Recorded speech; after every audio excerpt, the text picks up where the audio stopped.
I'm mostly trying to help people see that if the world manifests itself in patterns, like if we now realize that, then there's no exception, because even the breakdown of the pattern is part of the meta pattern.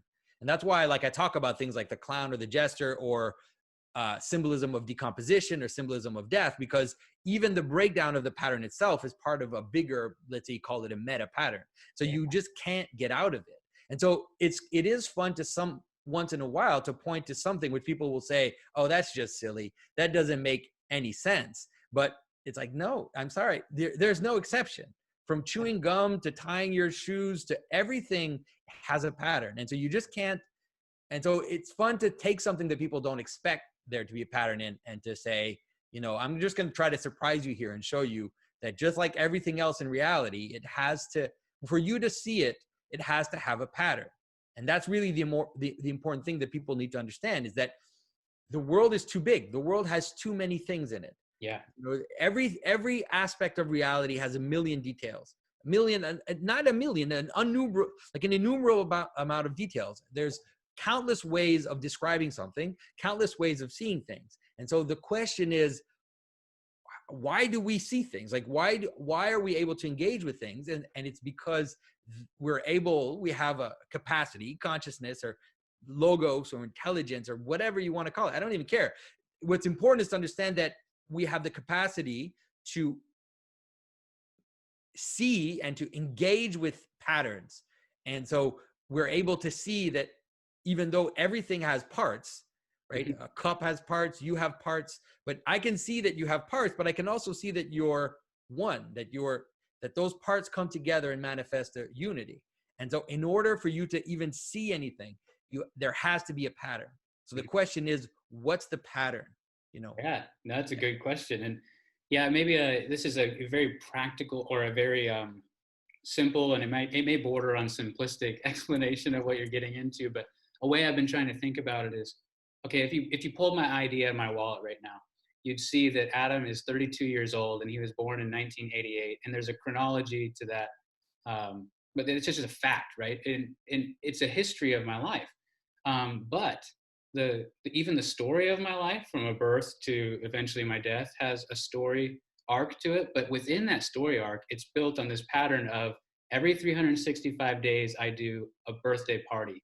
And if at that birthday party there's not some sort of dessert and someone doesn't sing a song that's expected, it would be strange. And all of a sudden, because it would be strange because it'd be breaking or monkeying and tinkering with the pattern, that is expected.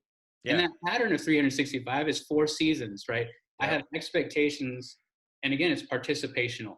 And so in some sense, it's both, like time, my time is both. There's a chronology, there's a beginning and an end, and there's some things happening in the middle, but the participational nature is patterned, right? Yeah.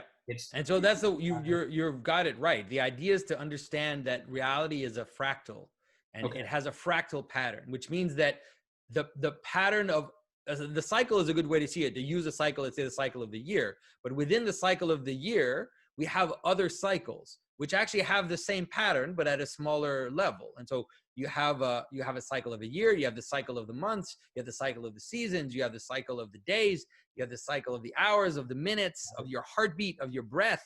And so the cycles are all based on the same pattern. So if you understand breathing, for example, then you will be able to understand through analogy what the other bigger patterns are, right? That they actually have a structure. And not just a structure to this, I hope this isn't overextending, but a life-giving a structure, right? Yeah. There's life there. Yeah. Yeah. Right. Because one of the problems that we've been dealing with is that people are nihilistic, that, the kind of residues of the new atheists, there's still some around. There are fewer than there were 5 years ago, which is they're not as militaristic or antagonistic. They're certainly friendlier than maybe 10 years ago. They might have, I think they backed off a little bit, but it's still there, and this idea that the world is meaningless is still there in the culture. But once you realize the patterning of the world, then you actually realize the very opposite, that actually meaning is inevitable. There's no way around it. there is no meaninglessness. It's impossible. You couldn't eat, you couldn't, there's nothing you could do without meaning. Yeah. And so everything that you encounter has an identity, it has a purpose, it has a reason why it's showing itself to you. And some of times it's not an important reason. Like it can be a very marginal reason, but it's still a reason, right?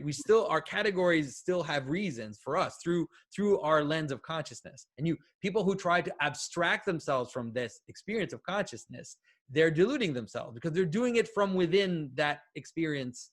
Because people will often say things like, well, it doesn't matter, it's all a bunch of quarks and it's all this, and it's like, the universe is so big, we're just a speck of dust and blah blah blah blah blah, and they try to do that. But it's like okay, you can do that, but you're still doing it from the perspective of a conscious being in the world.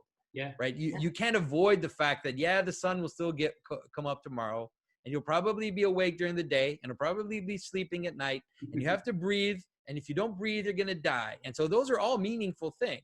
Mm-hmm. Yeah. Well, yeah, living and breathing is pretty meaningful. Yeah. A lot of people try to do it, right? So, yeah. Well, not only do you try, but it's hard to stop. It's hard to not